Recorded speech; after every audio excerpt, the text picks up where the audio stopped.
Welcome to the Deep Dive, Emerald City Hockey's Seattle Kraken podcast. How's it going, everybody? Welcome back to the Deep Dive, Emerald City Hockey Seattle Kraken podcast. RJ, it's good to be able to talk to you again face to face. I know I missed it, and good job editing on the last podcast there. Definitely had a different feel to it. I felt like I was going crazy a little bit, just monologuing and not having you jump in. So I really do miss this, and also not being able to be frozen by you. I guess just vanished while you were That's talking. what So you let's not think. bring that. Oh, yeah. No, we won't do that. Don't worry, everybody. I feel like it's not worth the time for you to go and edit that. It's not. But yeah, no, it is. It's uncomfortable not being able to like have a back and forth and like do the whole bouncing of ideas off each other and all of that. And I'm with you there. This is definitely the preferred option for me as well, and I assume for everybody else. Yeah, no, I think there's a reason that the tried and true method has done pretty well for us. But I'm just happy to be back at it too after taking my honeymoon. And I really tried not to think about Kraken hockey during that time. You want to be present during something like that. But there were definitely some things that we'll talk about today that tried to draw me back in. Yes. But I did resist. Yes. I mean, anytime the CEO of the team comes out and makes some comments and does an interview, that's obviously a big deal. We'll be talking about that. Shane Wright, we're going to talk about the whole goalie situation, including some very recent news that they were very kind to wait till right before we were recording to drop, so we didn't have a deep dive curse today.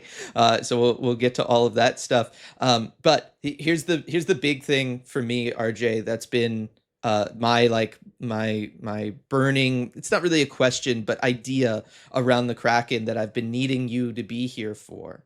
And that was, I was thinking about a lot of the stuff around the team, just because we always are. And I was thinking about the game day experience, and one thing has really stuck with me this year, and that is at all the home games, they've been trying to kind of figure out their game day graphics. We've seen like different videos. We've seen the deep sea diver kind of come in and out and all of that kind of stuff. But one thing that has kind of remained a little constant that they've talked about is the ice shackled Kraken.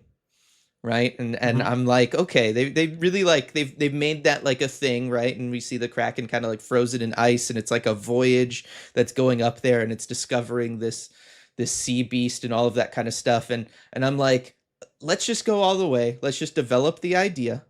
Let's just go ahead and make something, write a story. Heck, you got Jerry Bruckheimer as part of the ownership group. Let's just make something. And so I was like, all right, let me start developing a story for that. And I don't really have any story beats or anything yet, RJ, but I was trying to think of ways of incorporating elements of the Kraken into it, because that's obviously the way you'd want it to be, right? Like the ship of people going and making this discovery and having to deal with said Kraken, it's got to be the players, right? But you can't just have it be like, midshipman Matty Beniers. Like that doesn't work. There might be some legal issues there. So I've been trying to find a way around that. And I think I have through a clever naming convention. And I want to see if you can catch on to what I'm doing here, if it might be a little too close, okay? And that is these are some of the names of the crew of the ship that would be discovering the ice shackled Kraken. Let's see if you can guess what I was doing. Well, I just mentioned Matty Beniers. What if it was midshipman Batty Beniers? Okay, is this? Are you going to do this for everybody? Merritt Jacan, Latham Arson, and Doey Jacord. Do you think that kind of gets me around any sort of issues with everybody? I think they might be able to detect a pattern there. Also, given this is probably a wooden ship, I wouldn't trust a Latham Arson on this ship. I wouldn't want him as part of the crew. But I don't know. There might be a few problems with that. Okay. Doey Jacord is pretty good, though. Yes, that is good. All right. Well, it was worth a shot. That being said, I do think it would be really cool if like over the off season or something, the Kraken did release like more like kind of story elements around this. I think it would add to some of the immersion, and it would just be kind of a fun thing for a team to do, given that they're I don't know. They've got kind of stuff lead into to that lore element. Yeah, right? yes, they have lore. That's exactly. You can build that out. Yes, and other teams don't really have that, and you've got it. Let's use it. I think that would be really exciting. But yeah, so that's what I spent my whole 2 weeks doing, RJ. I know you did some more fun stuff. And I've got a question for you. At any point, RJ, during your fun honeymoon, were you thinking about the law offices of Rico Tessendor, our wonderful sponsor? That's a good question. And yes, I actually was. I think the moment where I was thinking about him the most was when I was in Naples. And for those who haven't been to Naples before, I was warned before the trip that it was, maybe a little more chaotic, right? A little more hectic than some of the other cities in Italy that we would go to. I was told even by a fellow media member about a story of when a Napoli soccer player was mugged, and they recognized who he was, and they're like, "Yeah, you're great, we love you, but that's a nice watch. We don't really care." So you got to stay on your toes, right, when you're in a place like that. And one thing I noticed right off the bat is that they don't really have street lights. They don't have traffic lights. They've got them in Rome, they've got them in Florence, they got them elsewhere. In Naples, not so much. They do have painted crosswalks, but that's kind of more just a general guideline of Yeah. where, they suggest maybe you should try and cross the street. But it is a challenge because the cars are they're going to go. They don't stop for anybody. They don't respect you at all. And so it was a challenge. And actually I talked with the host for our food tour, the guide for our food tour the next day. And I was like, is this normal? Like, do you have to just really fight your way across the street? She said, absolutely, that's normal. The key is to just look into the people's eyes as they're approaching you. And you can kind of just tell in their eyes if they're going to stop or not. And I was like, that's all well and good. But what if I see somebody, okay, they're going to stop, but then the next person coming in really fast doesn't. So there were a few times crossing the street in Naples where I felt, you know what, I might have to call Rico if this doesn't go well. So I'm glad I don't end up having to call him. Definitely glad. That would have put a little bit of a damper on the honeymoon, I would imagine. If you did need I put Rico his number on services speed there. dial though, Yeah, just in case. Made just sure I in had my case. international phone plan. Exactly, just in case. Well, we hope none of you ever need his services. The odds say at some point someone out there will be involved in an accident, whether on the road, at work, or anywhere in between, like a crosswalk with no traffic light. And when you are, we hope you call Rico at 425-778-9800 or visit his website, ricotessendor.com, to schedule a free consultation. He's won millions of dollars for his clients and helped thousands of people in the greater Seattle area. And as a fellow member of the ECH community, we know he'll help you too. Now, RJ, I alluded to some recent Kraken news a little bit earlier before we went off on our fun tangents there, and that is that they made a roster transaction that's got some people excited, maybe questioning some things after what we saw from a certain goaltender yesterday. Why don't you fill everybody in on what the transaction was, and then kind of what our thoughts are on why we're seeing it? Yeah, so the transaction, which just happened a few minutes before we started recording, the Kraken have recalled goaltender Nike Koko from the Coachella Valley Firebirds, and then they have sent down goalie Alex Stezka and then also Cale Fleury down to the Firebirds. And so this might seem a bit puzzling, especially after Alex Stezka played in his first NHL game last night and looked pretty good doing so. And so a lot of questions around this. What does it mean? I mean, is Stezka down longer term? Is Koko going to play for the Kraken? All of that. So we thought about it for a little bit before hitting record. And I think my guess is that this could possibly be a paper transaction, which of course means the players don't actually go anywhere. It'll be reversed tomorrow. The reason that would make sense is Alex Stezka's waiver clock. So Stezka was waived for the start of the season, put on waivers, sent down to Coachella Valley. He has been on the Kraken roster for 14 days on a non-emergency basis since then. If he hits 30 days on the Kraken roster, then he's going to require waivers to be sent back down. Of course, that's something the Kraken would like to avoid. You don't want to risk any other teams potentially claiming him. So what this move would do, if it is in fact just for one day, is stop that waivers clock and have one fewer day before you get to that 30-day mark. You could just send Koko back down tomorrow, call Stezka back up. They wouldn't actually move anywhere, and you just prevent one day from being added to that clock. The other thing the Kraken could do is they only have one game in the next 5 days. That's a pretty long stretch where they're not playing very much. They could have Koko just back up tomorrow, back up Joey Daccord. If all goes well, shouldn't have to play, and just keep him on the roster until the next game on March 1st. Then you take 5 days where you're not adding to Stezka's waiver clock as well. nothing is materially different. So I'm interested to see what they do with this move, but I have a feeling it's related to Stezka's waiver clock. It does feel that way, especially because, Stezka was able to get into the game yesterday, make his NHL debut, and we all kind of were on the same page of, look, he did well enough that he probably earned another start, right? Like you should get another look at him. Yeah, things go off the rails a little bit at the end there, but that's not totally on him. He does a great job of hanging in there against a good Tampa Bay Lightning group. I just got to think that that's more likely than them not seeing enough yesterday and then also being like, who we should then have to go with, the guy who's in North America for the first time, and the 20-year-old, and like, let's go that direction, who doesn't even have a full season of AHL hockey under his belt, Nick Coco, who has been fantastic for the Firebirds, and we can get to that in a second. That just doesn't happen, right? NHL teams just generally don't do that. Yeah, exactly. And look, I'd be surprised if Joey Daccord did not start the game tomorrow. He's rested after the break. Yep. It just makes sense. So it's really just a matter of who your backup goalie is. And at that point, it doesn't matter a whole lot. Yeah, exactly. So I mentioned, though, Nick Coco has been fantastic down there with the Firebirds, RJ. Also, Phil Grubauer's been down there. We can kind of touch on him because one of the things that I wanted to kind of talk about, and we briefly mentioned this on the post game yesterday, but that's just the idea of what we think the rest of this season is going to look like from a Kraken goaltending rotation and from a Firebirds goaltending rotation. Is there a possibility that, yeah, the Kraken just kind of want to stick with Stezka as the backup at the NHL level, let Philip Grubauer really work on stuff down in CV, be a part of Coachella Valley's, big battle for first place in their division? There's 4 teams kind of vying for that one. And then whatever potential playoff run that they go off of, just because, as you said yesterday, it has served them well in the past to have NHL goaltending on those back-to-back Calder Finals bids. Yeah, and I think it's a real possibility that we might see something like that. The more I think about it, you take stock of where the Kraken are in the season, what roles are really there. There's 23 games left. I think there's only 2 sets of back-to-backs remaining for the Kraken this season. And so you're looking at maybe 5 starts maximum for any goalie not named Joey Daccord, assuming everyone stays healthy. And in that spot, Ales Stezka looked good in the one game that he's played. And I think it might actually be better for all parties involved if you keep Stezka as the backup and have Philip Grubauer down in Coachella Valley for the rest of their season.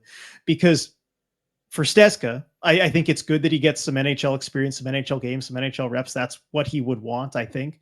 And then in Grubauer's case, so down in CV, he's 3-1 so far with the Firebirds. He has a .902 save percentage. So good results in the win-loss record, .902 save percentage. That's actually the same as Stezka had in 25 games with the Firebirds this season. I was going to say, is this updated for yesterday?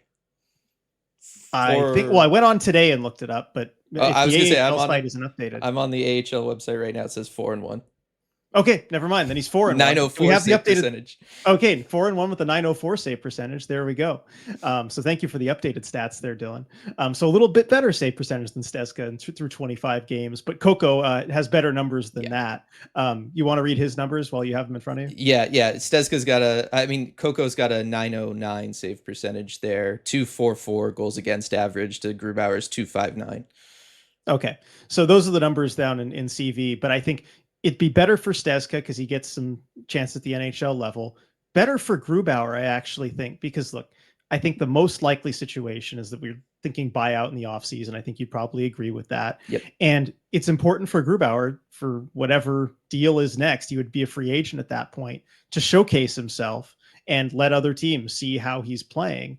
And I think maybe 10 or more games at the AHL level, plus potentially a playoff run, is going to do more for him in that regard than 5 games max at the NHL level. I just think that's actually a better place to showcase himself for a potential next team.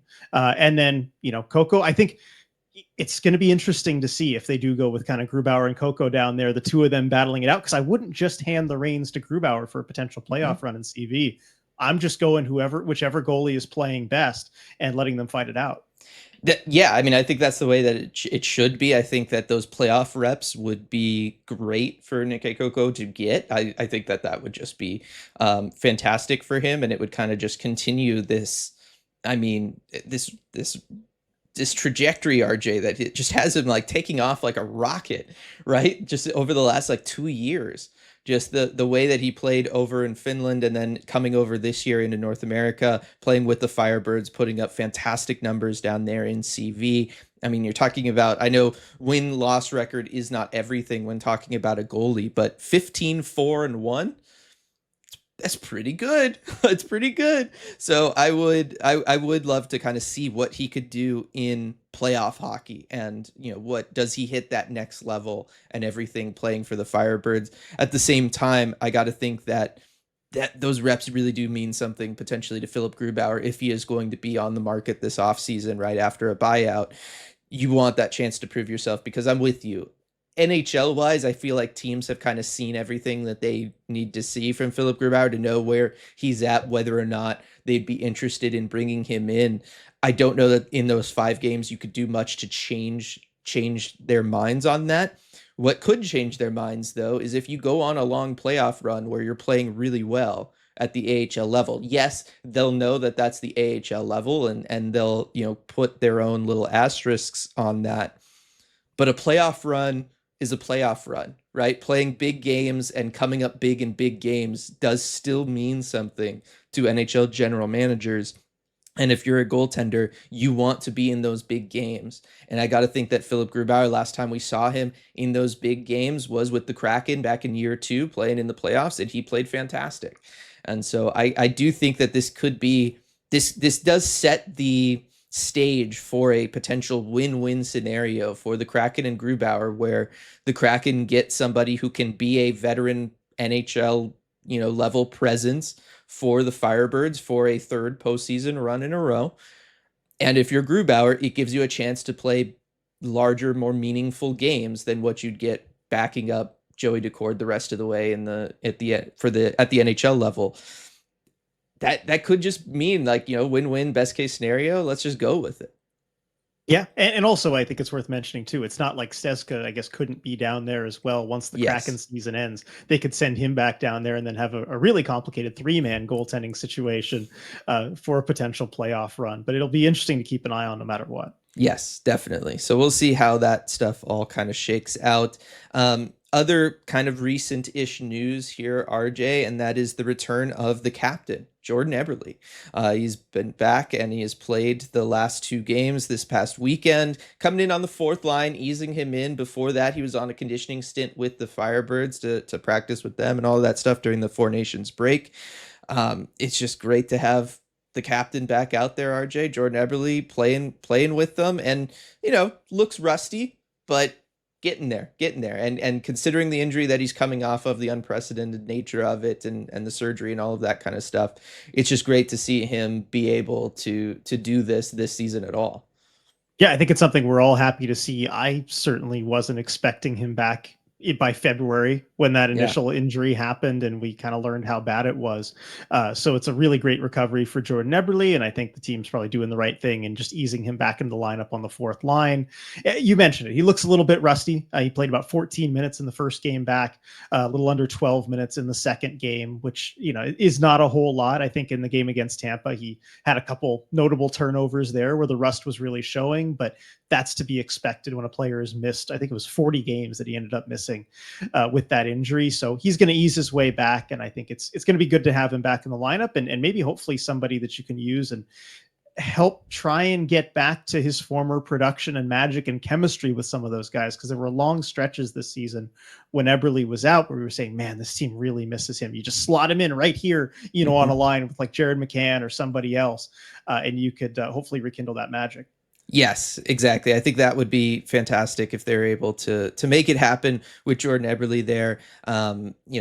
He started the season so strong, having that C on his sweater, the way he was driving the net, going to the net, being able to help kind of score, being able to play well, and develop some of that chemistry with like Jared McCann. I know started with kind of Shane, moved to Maddie, and that we're playing well together.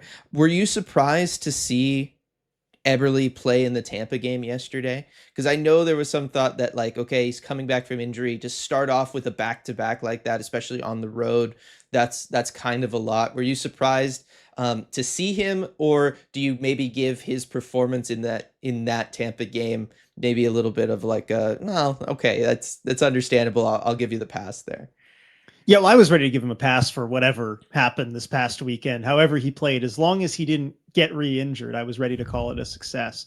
And I think that's kind of where I'm at with him. I wasn't too surprised that he played just because I thought he looked pretty decent in that Florida game. Hmm. And you can kind of manage his minutes, and you play him as much as you play a fourth liner, and I think he can probably handle that. But yeah, I wasn't too surprised to see him play and just be in the lineup. But I think it's a good sign too, because I don't think any of us would have been shocked to see him scratched, right? We'd all know why Right. that was the case and that you're managing and bringing him back. But I think that whole thing is just a good sign for him. And then also with Eberle returning too, I have a question for you. Do you think it's had any impact on, I mean, there's the intangible leadership qualities, and it's something Hmm. that people pointed to a lot this season, where it's tough to lose your captain, and focus has been a major issue, especially defensively for the Hmm. Kraken, where it's just consistency, right? Some games they have it, some games they don't. I'm not ready to personally draw any conclusions on this yet, but he's been back for 2 games. In both of those games, they've looked pretty focused Yeah. relative to the rest of the season. Do you think there's any connection there? There maybe is. I really hope that there is. I think that speaks well for the rest of this year, and it speaks to potentially what we could see from the group next year. So I want to say yes. I'm kind of with you. I feel like the 2 game sample size isn't enough with this team. Like, I don't know that this team has earned the ability for me to see a 2 game sample size, a 1 weekend sample size, and be like, yes, they have changed. I just think they've been so inconsistent, and not just this year, but for years now, that I can't quite get myself all the way there. But I am intrigued to see the game tomorrow, right, against St. Louis, and then look at the 3 games as a whole, see what they were able to do across all 3 games, see how they played, what consistent stuff is there, whether or not that focus is there through all of them, and then I think we can start talking about what has changed. What have, is it Jordan Eberle coming back? Is it just making changes to the defense that needed to be made? Is it just that guys had a moment, right? A 2 week moment where they could take a step back, kind of reflect on the season, think about their own personal play, what they need to be working on the rest of the way, and then they're actually able to go and apply that, because in the day-to-day grind and chaotic nature of the regular season, it can be hard to do that. It can be hard to really take that time and focus on what you feel like you need to improve on, and reflect on things, and let some of those messages from a coaching staff or another player sink in, because you're just go go go go go. It's wake up, it's train, it's do physiotherapy, it's go to practice, it's come back, it's get ready for the game, it's go get on a plane at 2 in the morning, right? Like, there's just so much about it that is so frantic, that I think it's hard. We'll see, right? But the bottom line is, I'm waiting till at least after tomorrow's game before I make any calls on anything like that. Yeah, I think that's reasonable. That's kind of where I'm at too. Yeah. But hopefully it did make a difference. Definitely. And then I also think, like, I got to assume Ebbs on fourth line again, probably tomorrow. And then you give the week of, practice leading up to that next game before you kind of maybe then evaluate whether or not he moves up the lineup. Yeah, it's kind of a natural break there too when they have a few days off. I think the Kraken release at least the schedule to us of what they're planning, and that can all Hmm. change. They do have 2 days of practice at home before that next game on the first against the Canucks. I think that would be the time to evaluate it and really kind of ramp them up in practice. Yeah, I agree. And we'll see where he ends up. He could end up back on the wing of Shane Wright, RJ. Right? We know what they were able to do last season during Shane's brief call up, and the chemistry that the two of them had. Like I said, there was time where they played together earlier this season as well. Bottom line, though, is Shane needs to be talked about right now, because he is absolutely on fire, RJ. Obviously, since the scratch, his point numbers have been very healthy. He's kind of approaching point per game territory. His points per 60, I know, is extremely high, and you can talk about that in a second. But just even looking at his last 10 games, as he was able to pick up 3 points over these last 2 games, the first games back from the Four Nations break. Last 10 game sample size, RJ, 5 goals, 12 points. Like, he is Yeah, just here. Yeah, he is here. He is producing. I mean, he has points in 9 of his last 10 games, 12 points in that 10-game stretch, and it just feels like every game he is good for one or two plays where he's going to end up on the score sheet. And that's something that, I mean, yes, he's been producing a lot since the scratch, but really it's this last 10 games where he's kind of ramped it up another level. And I think the eye test matches that as well. It's not just the production. Watching him play, Mhm. it's clear that the confidence is high. The way that he factored into both goals in that Florida game too, Yep. holding onto the puck, getting time and space for his teammates. I mean, it's just huge the way he's playing, and it's with a lot of creativity as well Yep. too. That is the kind of things we saw from him in junior, we saw from him at lower levels, and even saw from him in Coachella Valley when he kind of hit his stride there in the AHL. But we're now finally seeing it at the NHL level, and I think it's worth talking about just the production and the levels that he's putting himself into, the company that he is putting himself around. Because one of the biggest questions for the Kraken, really long term, is what do Matty Beniers and Shane Wright project to be in the long term? Mhm. Those are your two top 5 picks. You kind of need at least one of them to be a legit star player in the NHL. And I think Shane Wright is showing that maybe he could actually do that. So since coming back from being healthy scratch, November 25th, he is 13th in the NHL in points per 60, 3.59 points per 60 minutes played.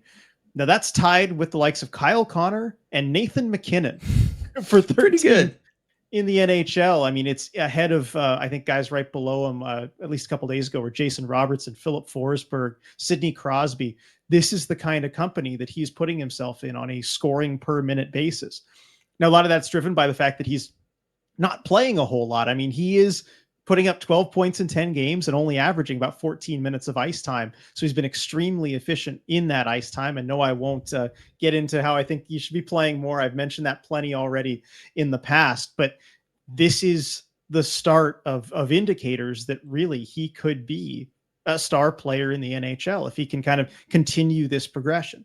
Yeah, it is. And this is what I think everybody has been waiting for since that draft when he fell to the Kraken at 4 and the Kraken select him and everybody was just so pumped. We were so excited about what this meant for the franchise, what having a guy like him with a Matty Beniers means for the group and everything. And this is the moment that we've all been waiting for. And obviously the point production means something. For me, it's the eye test stuff that means even more. The fact that he's looking so confident again at the NHL level. We were kind of starting to see that confidence and swagger last year during that call up that he had. I was really hoping that that call up and the success he had there was going to kind of just directly carry over into this season.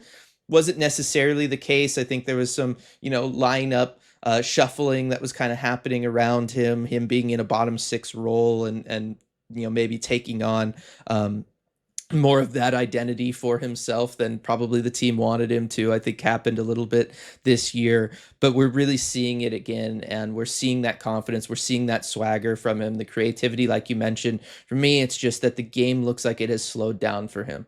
He has played enough at the NHL level that the game has slowed down. He understands how much time he can take to hold on to a puck to create that space for his teammates, right? It's not just pucks on my stick, I've got to make a play. It's no, let me assess the situation here. Let me see what I have going on. It's the understanding and awareness of where everybody else is before you even get to the puck so that you know how much time and space you have once you get there and you're able to make your play. It's things like the tip in goal that he scores yesterday against Tampa, where it's just understanding, hey, there's a lane open here. I see my defenseman's going to be working himself over into the high slot.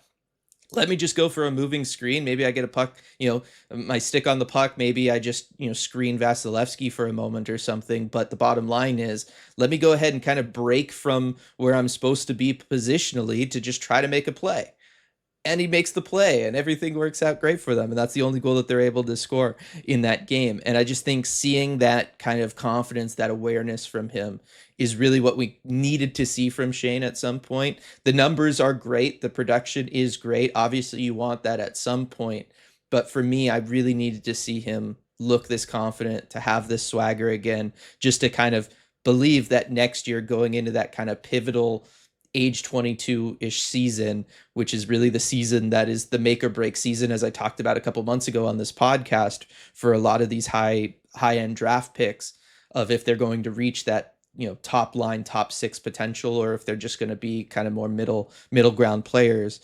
That's kind of next season for him. We needed to see him look like this before next season, and I'm just glad that we're seeing it now. Yeah, no question for you, Dylan, because when a player is doing really well and having a lot of success, I think the instinct is not to want to mess with it, right? Hmm. Um, and he's been doing very well, and he's been playing on a line with Jared McCann and Andre Hmm. Burakovsky. And of course, with Jordan Eberle kind of working his way back, you mentioned the possibility of Eberle maybe joining that line.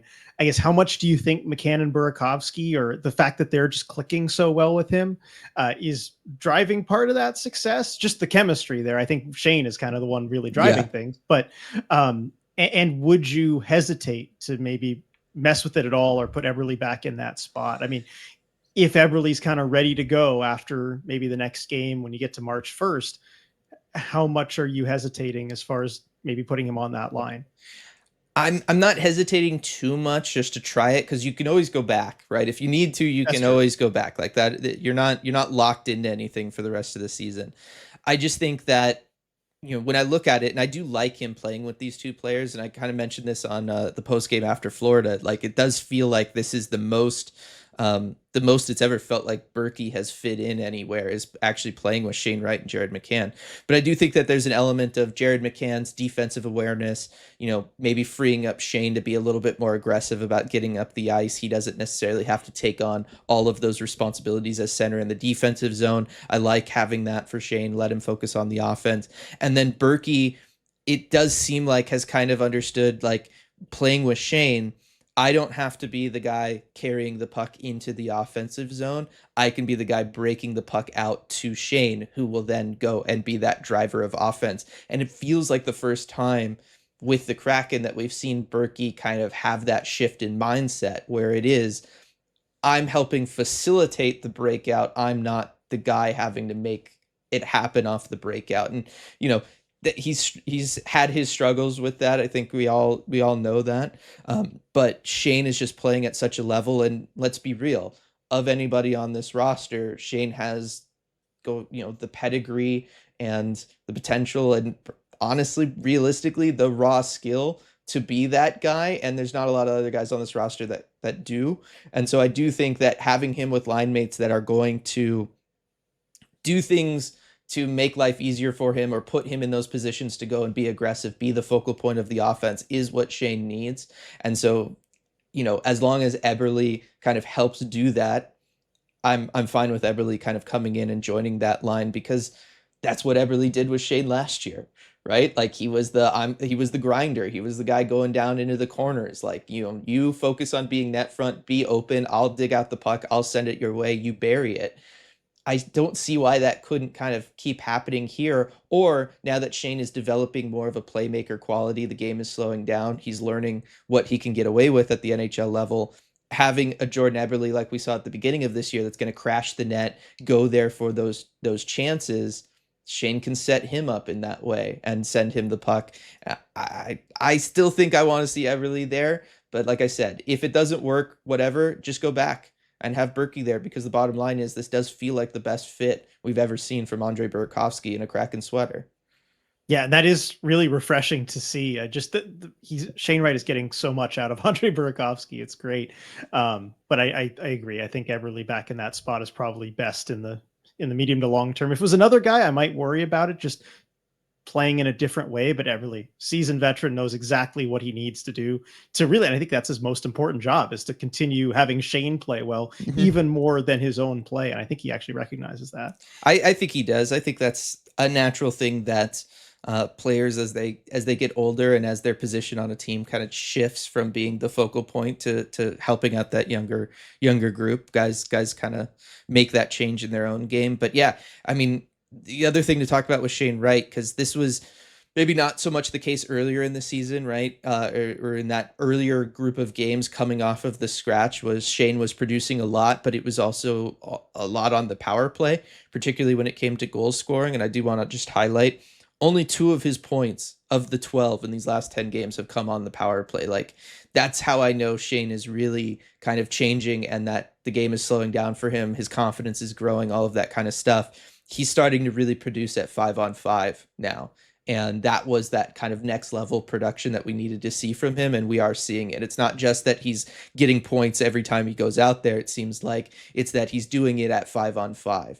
And I think that that was something that we did need to see from him because as great as it was that he was scoring earlier coming off of that healthy scratch, RJ, when all of your goals are happening on the power play, it meant that there was still room to develop and grow that kind of needed to happen.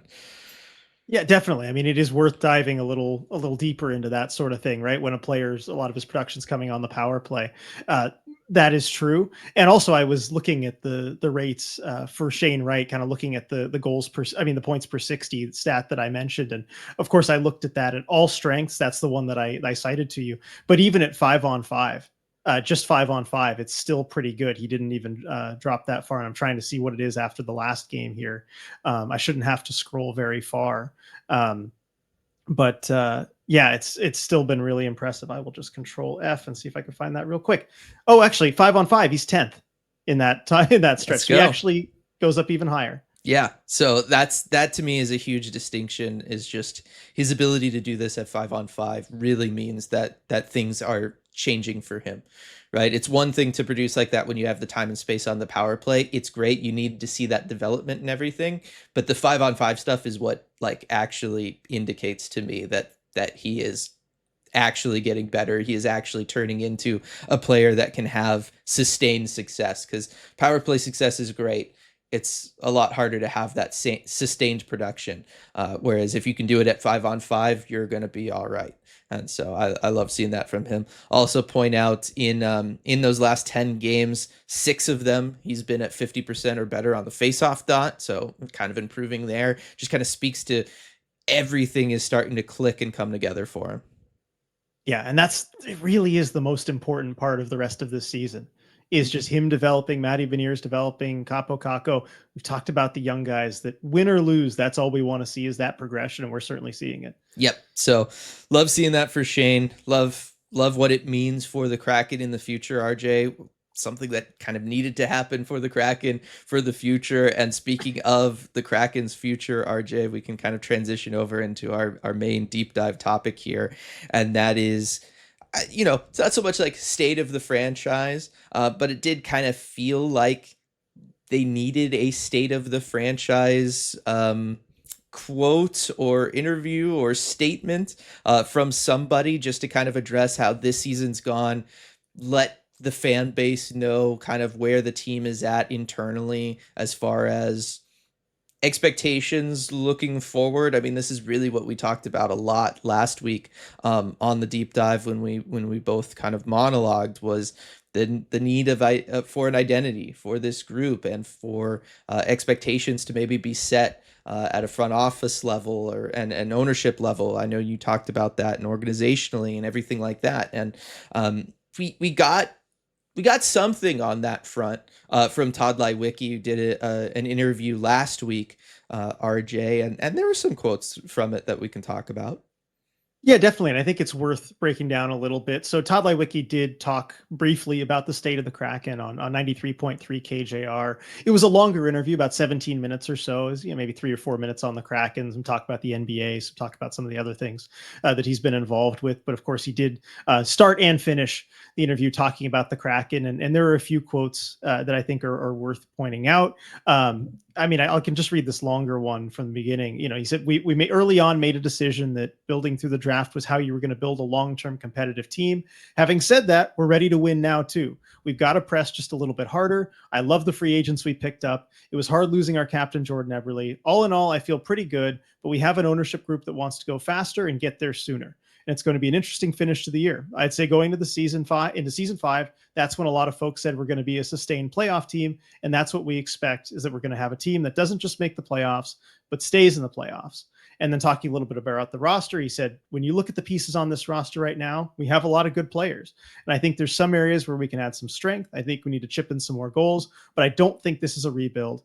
I think our ownership has, and then added also, I think our ownership has faith in Ron Francis. We're going to get there one way or another.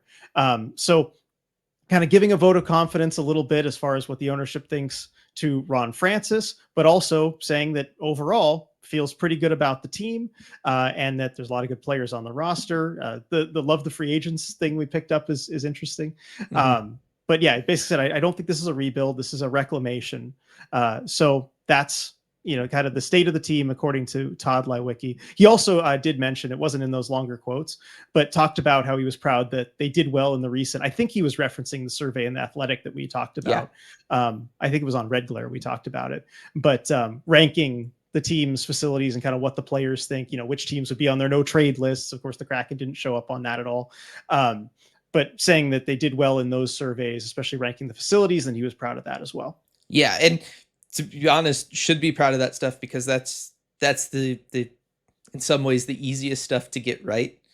You know what I mean? Like, it's the easiest stuff that you have the most direct control over if you're an ownership group, is just making those investments to make your players' lives better, right? Like, that is just something you have direct control over. You don't have to worry about any sort of odd variables when it, the same way that you do when it comes to like talent acquisition for a team. So should be proud of those things. And I do think that it speaks very highly of the organization that they do make those investments and that the players are seeing that. I do think that that's all good. As for the rest of things, RJ, I mean, there's a lot of stuff to talk about in all of this. Let's start with the reclamation, not a rebuild thing, because I know a lot of people took that as to mean that, from like an ownership standpoint, team wants to win now. They don't necessarily want to kind of rebuild or go through something like that, which is something that we've talked a lot about this year, is the concept of maybe them rebuilding. Going to have a high draft pick this year. You've had some high draft picks. You could just kind of build around that young core and for the future, versus trying to make free agent acquisitions and trying to make trades for NHL ready players that are going to help your team succeed here. And the pros and cons of doing something like a rebuild. Look, I think from Todd Lewicki's standpoint, from the team standpoint, from the organization standpoint, if you sold everybody at the expansion draft on a 3 to 5 year plan, you can't then coming into year 5 be like, yeah, we're rebuilding, right? Like, you just can't do that. The 3 to 5 years was the time to build. You need to see what you've got before you can then rebuild. Yeah, and I think this shouldn't be a surprise to anyone who's been following the team for any real length of time. I mean, the whole idea and objective this past offseason was to go for it, that this is the year that you take that next step and make the playoffs, and that it was so important for the organization. That is why you bring in a Chandler Stevenson, a Brandon Montour, why you sign those guys who are over 30 to the big contracts, because they're able to help you right now, because that's when you're looking to compete. So I don't think it should be a surprise to anyone that that's kind of where ownership's mind is. And as you said, you sell people on a 3 to 5 year plan. By year 5, you better be a playoff team and you better be competitive. And that seems to be the standard that Lewicki has talked about. And so I think we can kind of end any talk of a full-on rebuild, because it's just not happening. And you could make a good argument, given the circumstances surrounding the team, that that's the right call. Yeah, and look, even just from the standpoint of you've got pieces, like, you got to find a way to make them work, whether it's Matty Beniers, Shane Wright, Berkeley Catton, whoever you take potentially top 5 this year. You're going to have those pieces. At some point, you have to transition from acquiring young talent to making that young talent work at the NHL level. And I think that's really where the Kraken should be focusing their kind of time on and efforts. I understand from a business side of things, from a fan engagement side of things, from season ticket holders that, have been invested in all of this for a while now, the fact that your ticket prices are still so high, you need to kind of continue to justify that. You want a winner out there right now. You kind of need to give fans a winner out there right now. But I still think main focus for the organization should be on developing the young pieces they already have, putting them in the best spot to succeed and become the best versions of themselves that they can. And I think we're starting to see that with like Shane Wright's development, Berkeley Catton's growth at the WHL level, and all of that. Yeah, and I think there's some certain positives you can take away from the team. We just talked about Shane Wright and how well he's developing, but I do want to take a step back and ask what you think about the overall message here and kind of how big of a story this is. Because if you listen to Todd Leiweke, it sounds like, I mean, he said overall, I'm feeling pretty good about the team and where everything is. That would seem to contradict, I guess the tone that really, certainly about this season and how they've, fared compared to expectations, right? And especially last week on the podcast, I think, you tackled some different topics and weren't quite as, as negative as I was, but I talked about how the situation I felt wasn't very good overall for the team and how that can reflect it on the front office and Ron Francis and all that stuff. So it would seem to be kind of a disconnect there. And so my question for you is, I guess, how big of a story do you think this really is, that maybe there seems to be a disconnect, and how much do you read into him kind of having a positive outlook? Is it a big story? I don't think it's a big story. Like, I'm not surprised by this. Like, we were basically asking for this last week, right? Like, I think maybe the one aspect of the story that is a big story with it is just that it maybe took so long into this year. Is just because the season kind of went off the rails in December. Could have said something like this back in, January, and I don't think anybody would have batted an eye or been like, "Oh, they're giving up on the year" or something like that, right? So I think you potentially could have gotten some of this out there just a little bit sooner, just so that fans weren't left questioning things for a little while, through some of that doom and gloom that we all kind of experienced as the season kind of was just really not going the way that we wanted it to. But otherwise, what is he supposed to say? Right? Like, and I know this is also your thing, so I'll try to save some meat on the bone for you, but like, isn't this what any organization is supposed to say, is that they want to win? Like, are we surprised by that? Should we be surprised by that? No, I want an organization that says that they want to win and is going to talk about doing the things necessary to go out there and win. You don't want an organization that's just going to be like, "Hey, we're just going to kind of chill here. Actually, we feel pretty good about where we're at, and we don't want to do better." Right? Like, unless you just won the Stanley Cup, you shouldn't be saying that, right? And so I don't know. A lot of it is just somebody needed to say something from the team to address what happened this year, just to ease fan concerns, to reassure fans that yes, they do want to win. At some point, they are going to win. Like I said, when you have season ticket holders, when you have sponsorship partners, when you have the second highest cost to get into the building in the league, you need to make sure that people are aware of kind of where you're at when you're having a down season. And so having Todd Leiweke come out and say some of this stuff is just not surprising at all to me, and it shouldn't be. Yeah, and that's why I feel like this isn't really that big of a story, or as big as maybe, some other people have made it out to be.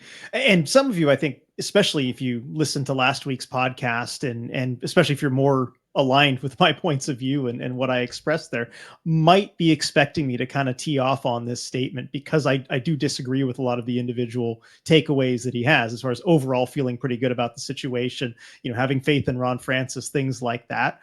But really, I actually don't disagree with the statement that he's made. Look, I think Todd Leiweke is a CEO who is doing his job. And that job is to maintain the public's faith in the company and paint things in a positive light, as any CEO of any organization, right? And from last week, I don't think things are good with the team. But even I will say, this is exactly what he should be saying right now.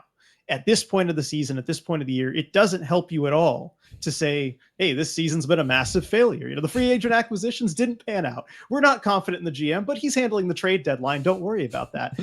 That would all be stupid to say, even if you're not all the most confident internally. This is exactly what Todd Leiweke should be saying. So I understand why he's saying what he is saying, and I think it's the right thing for him to say right now. I just hope, this is my hope though, is that internally he doesn't really believe a lot of what he said. Things like feeling pretty good overall, having faith in the roster, liking the free agent acquisitions. I hope that this is a case, and a very common case it would be, of a CEO painting a pretty picture and maybe not fully believing all the things that he said.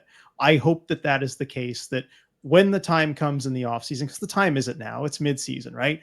When the time comes in April, May to really make the hard decisions, that he takes an ownership take a longer look at what the overall situation actually is, take a more sober, more realistic look at it, and make the hard decisions. And I think I've heard and seen nothing to believe that they're not going to do that. It's just this is what you say right now, and so I know that there are some people, and just seeing the reaction from the quotes on social media and elsewhere, that are saying, this is delusional. They've failed this season, and I don't think you're entirely wrong on that, but this is not the time to make any to make any allusions to that, right? You come out, you reaffirm faith in the organization, you make the kind of statement that you make, and then I think actions speak a whole lot louder than words. We'll find out what the actions are at the end of the season. Right. And I think the big takeaway that a lot of people in the Kraken sphere, in the Kraken community, kind of had from this, RJ, is the vote of confidence in Ron Francis that was given as part of the statement. And I think that that's the place that can be zeroed in the most, is just, again, like you said, kind of have to say that if you're Todd Leiweke. Like, you can't be like, yeah, we're really going to be reevaluating this front office at the end of the year. Like, I know that's what fans want to hear, but you can't say it. Like, you just can't. That would be, it's PR 101, right? That being said, a lot of fans have taken this to mean that Ron Francis is definitely going to be back, or will still be with the organization in some capacity. And I know you and I don't necessarily think that this statement means that 100%, right? I don't see what he said there as Ron is definitely going to continue to be a part of this and be steering this ship, as we navigate the frozen tentacles of the ice shackled Kraken, right? Like, that's not what this is. This is, Ron's the GM right now. We have faith in him doing the job right now. Asterisk, we're going to see about things come the off season. And I don't know. Is that a weird read for me to have, RJ? Oh, I don't think so. I think this makes sense. Whatever. I mean, heck, even if, and I don't think this is the case, but even if you've already internally made a decision, you're moving on from the GM. Like, it still makes sense to say something short. Like, because I've always said, I think our ownership has faith in Ron Francis. That's what he said. Yeah. I think it still makes sense to say something like that, no matter what your opinion is privately on what you're going to do for next season. So I don't think we can read anything into this as far as a decision on whether he'll be back next year. Right. And then, obviously there's the larger conversations around whether or not maybe Ron should be involved, or this front office group should kind of continue to steer the ship there and everything like that. And I don't know, I look at things, RJ, and I think about it. And this is also where it maybe is hard for me to draw the conclusion of this is really solidifying Ron being a part of things moving forward. I look and I think about things, and I just look around the NHL, and I think about, if Ron is back and the team is really kind of going in more so with Ron's vision, whether he's GM or president of hockey ops and a Jason Botterill takes over as general manager, just the fact that this front office group is going to be continuing in some capacity, I think about what that kind of means. And it means that you're kind of continuing to buy into this vision, which we have just established is like pseudo trying to win now and making certain moves to win now, but really needs to be focused on developing this next group of players, this group of players that you've already kind of acquired, but they're not there yet.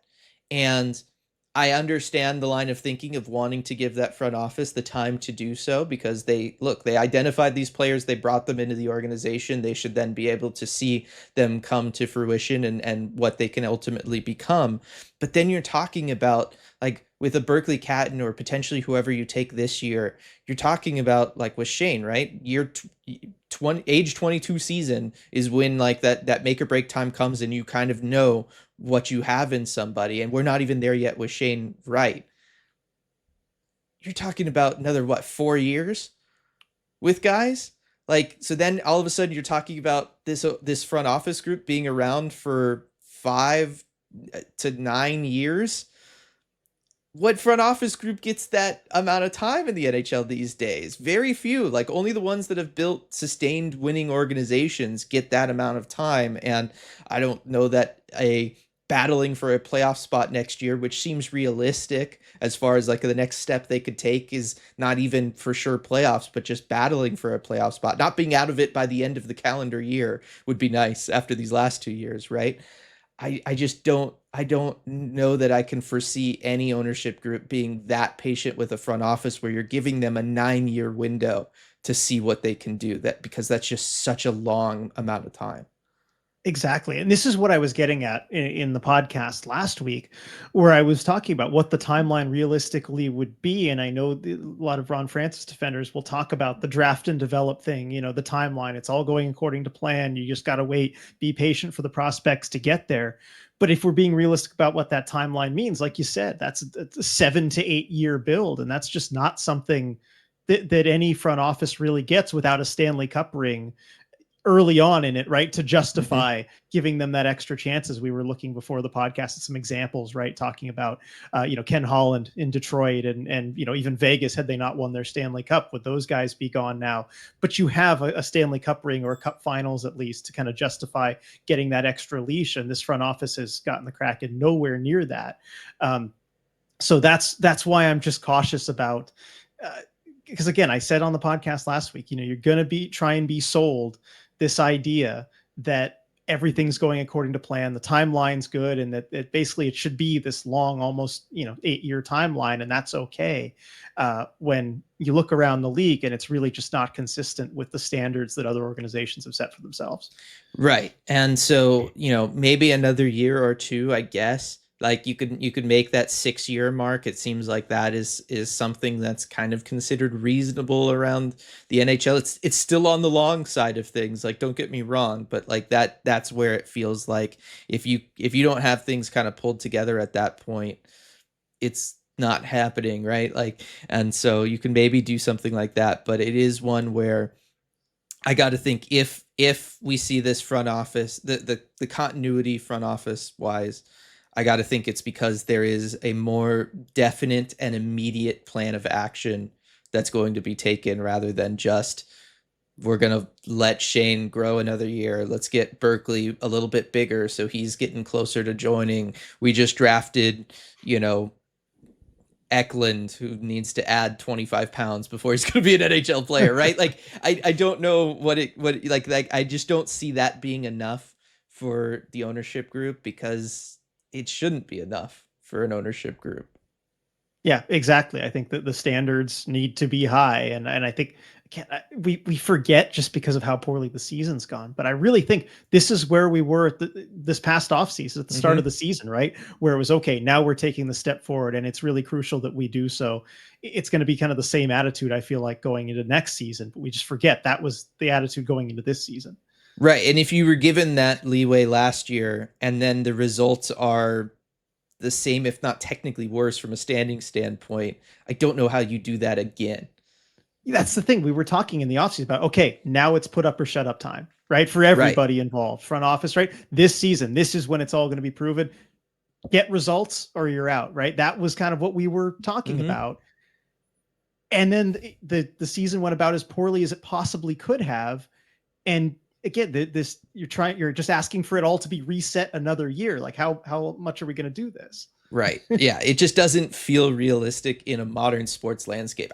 There was a time where that was the norm, and general managers in sports were given a decade to have all that stuff happen. But the bottom line is, money matters.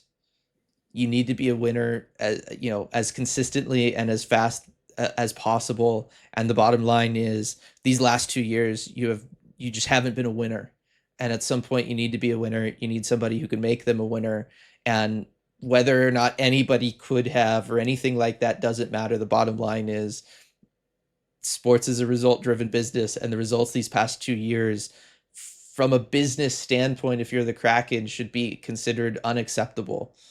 And at some point, you have to make changes if you're having multiple years of unacceptable results.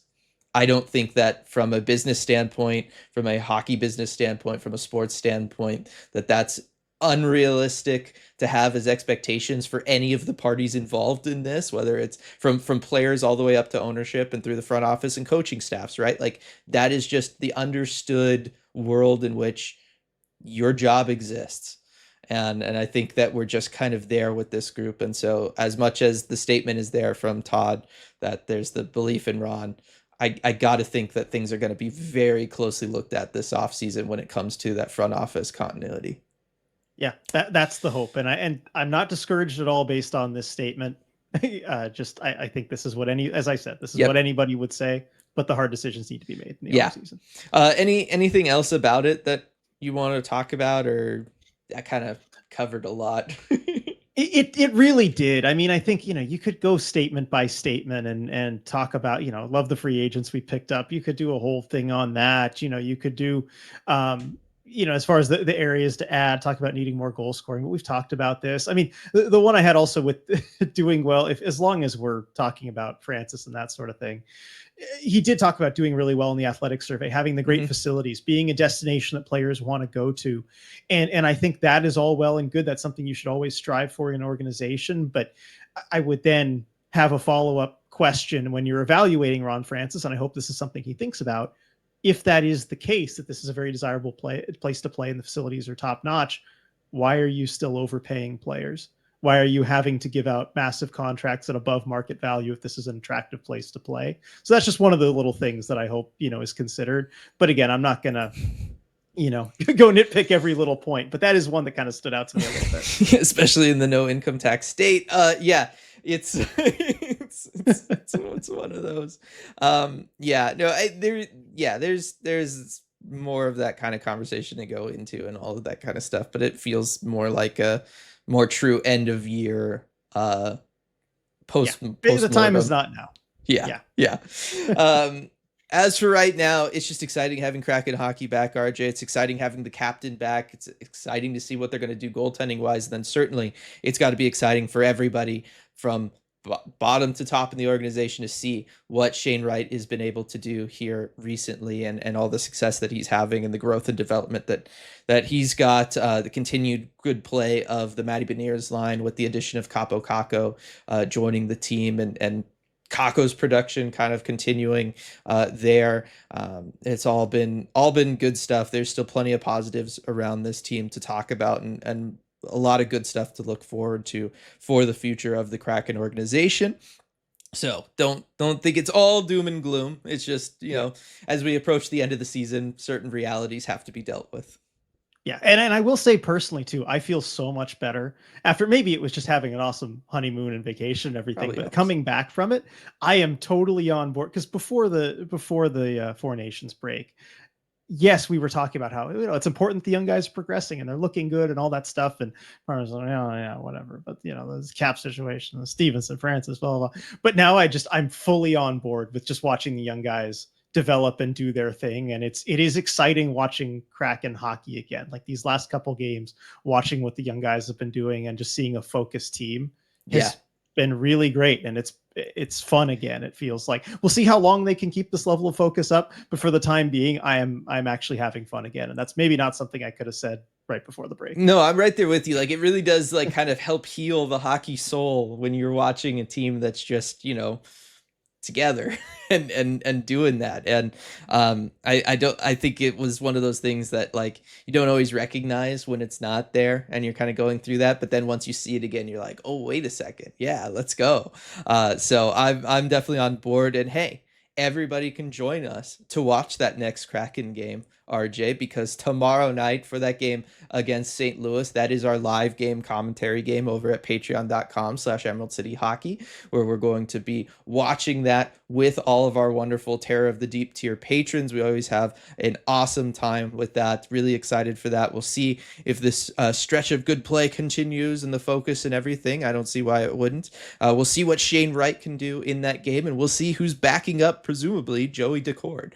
So that'll be a lot of fun to be able to do that with everybody. And then really every day this week, we've got some awesome content for everybody over there at Patreon. Prospect Chat on Wednesday, Armchair GM on Thursday, Red Glare Podcast, where we'll be going over the Four Nations tournament. Lots of stuff to talk about on that one, RJ, on Friday. So wonderful week of Emerald City Hockey content coming up for everybody. And I kind of can't wait to go through it with everyone. Yeah, same. I'm happy to get back and just hit the ground running. Whole week of stuff. So if you're not already a patron too, consider giving it a try. I mean, this is the week and the time to do it, because do that 7-day free trial and you get the entire month's worth of bonus content. So perfect time to go check it out. And yeah, just looking forward to seeing everybody at all the different things starting tomorrow with the live commentary. Yep. And getting back at it in Seattle for you, RJ, where if something was to happen and you were to need his services, Rico would be there for you, RJ. And the odds say at some point someone out there will be involved in an accident, whether on the road, at work, or anywhere in between.